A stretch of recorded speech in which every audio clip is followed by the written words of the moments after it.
Pak Rizal Ramli, tanggapannya terhadap ekonomi dari Pak Erik dan Pak Emil. Di negara-negara yang betul-betul kapitalis tidak ada tempat dan peran untuk BUMN.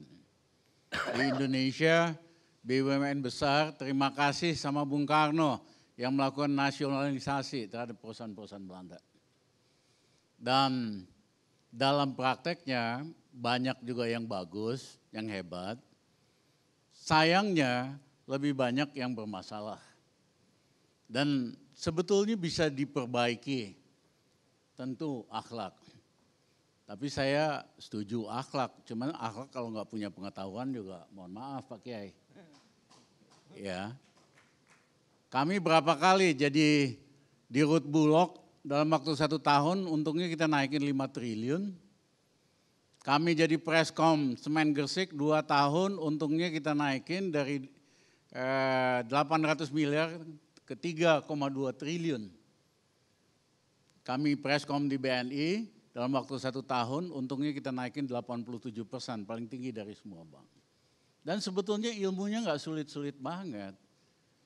Harus punya visi yang clear, strategi yang jelas, cari orang yang bisa execute gitu. Nah kadang-kadang kita nggak nyambung, visinya bagus-bagus.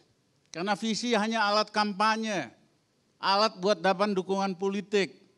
Strategi nggak nyambung untuk mencapai visi. Kemudian penunjukan personalia kagak ada hubungannya. Ini hanya thank you note kepada yang memberikan dukungan politik, thank you note kepada yang nyumbang. Itulah kenapa kita susah walaupun negara maju dengan segala potensi, paling kaya di Asia, selalu jadi negara yang miss opportunity. Negara yang kesempatan ada hilang. Karena ada inconsistency antara visi, strategi, dan implementasi, dan personalia. Sistem komunis, kita boleh nggak suka, tapi recruitment of leadership-nya bagus.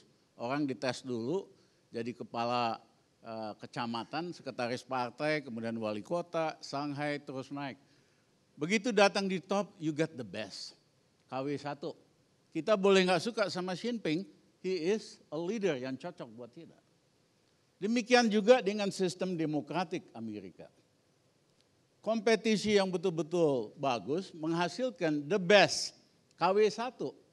Kita boleh nggak suka dengan Trump, gayanya vulgar sekali, kasar, brutal, tapi dia achieve mission dia, yaitu American first.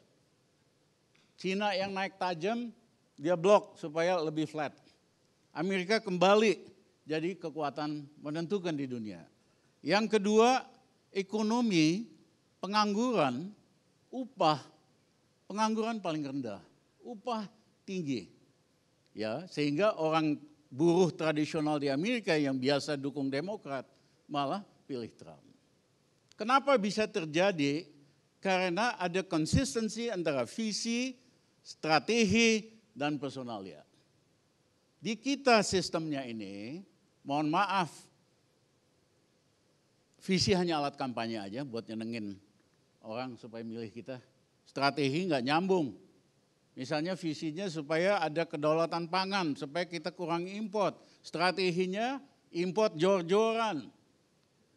Sehingga nanti petani 6 bulan belum bisa panen, karena kemarin terlalu panas. Saya mantan ketua Bulog, Pak. Jadi baru bisa nanam bulan Januari. Baru bisa panen nanti bulan Mei apa Juni. Pada saat itu Bulog nggak punya uang, Erik. Bolong 32 triliun. Bisa-bisa petani kita betul-betul akan susah. Kenapa? Karena strateginya kebalik dengan pidato. Mau kurangin import, strateginya import jor-joran. Ya, import garam. Petani garam tuh nangis, harusnya importnya cuma 2 juta ton, dinaikin 1 juta ton ekstra. Gula juga sama, ya kan? Yang ada tuh gula rafinasi, nggak punya pabrik, pabriknya di dekat pelabuhan, dan sebagainya dan sebagainya. Dipilih personalia, personalianya yang juga buat dapat rente dari semua bisnis ini. Nah, selama Indonesia kayak begini, ada inconsistency antara vision, strategi, dan personalia, kita susah untuk jadi the best. Padahal di Indonesia yang hebat-hebat, yang pinter-pinter banyak, yang dedicated banyak, nggak semuanya brengsek. Saya pengalaman di birokrasi di mana-mana, banyak pejabat kita yang bagus-bagus, ya, tetapi they not come forward ke atas karena sistem kita tidak mencari yang terbaik untuk tugas apapun. Pendukung saya, ya kan, tukang yang kasih sumbangan sama saya. Ketimbang kita cari yang terbaik, dan kalau kita lakukan itu, saya percaya betul-betul Indonesia bisa jadi negara hebat dan besar. Nah, kuncinya Pak Arni, I'm sorry to say this, yang menghancurkan ini semua adalah money politics. Ya, akibat money politics, pemilihan, saya diundang makan siang sama Perdana Menteri Belanda beberapa tahun yang lalu. Saya iseng-iseng nanya, Pak Perdana Menteri ngabisin duit berapa untuk jadi Perdana Menteri? Dia tersinggung, Dr. Ramli, you are insulting me. Ya, kamu kurang ajar nanya pertanyaan begitu. Karena saya enggak keluarkan uang, saya jual ide. Nah, padahal mau jadi bupati di Indonesia paling enggak 10 sampai 50 miliar, mau jadi gubernur berapa sampai berapa. The whole system, the mother of corruption di Indonesia itu, I'm sorry to say, is politics. Oleh karena itu menurut saya sudah waktunya partai-partai kita, politik kita biayain saja oleh negara. Seperti di Eropa, seperti di Australia, di New Zealand. Ya, dan nggak banyak, saya hitung cuma perlu 6 triliun satu tahun. Mereka nyolong rame-rame, partai-partai ini, estimate saya 50 sampai 70 triliun satu tahun. Ya, kita hentikan, kita ubah kriminal demokrasi ini jadi demokrasi yang amanah, yang good governance.